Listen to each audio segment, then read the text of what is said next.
here's what's going to happen. Mike's driving the boat or Mark's driving the boat that way, and I'm looking behind me. And as we throw out that leader, all of a sudden the shock cord tightens up to here.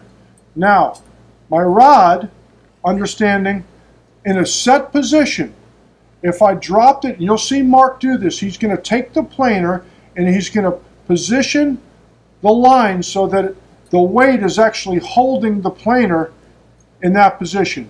Now remember, we're going this way with the boat.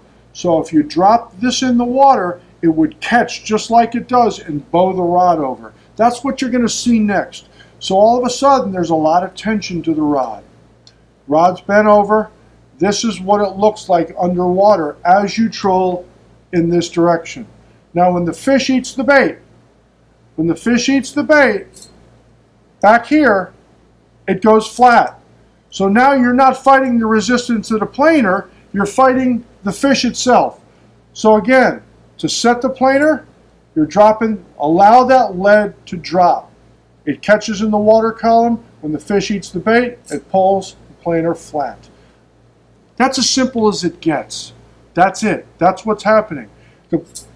As long as you're moving forward, that planer is going to go, the slower you go, the deeper that thing's going to go. The faster you go, the more it's going to rise. But understand, when you see those rods in the next few minutes with fish on, that's what happened. They were set and they snapped.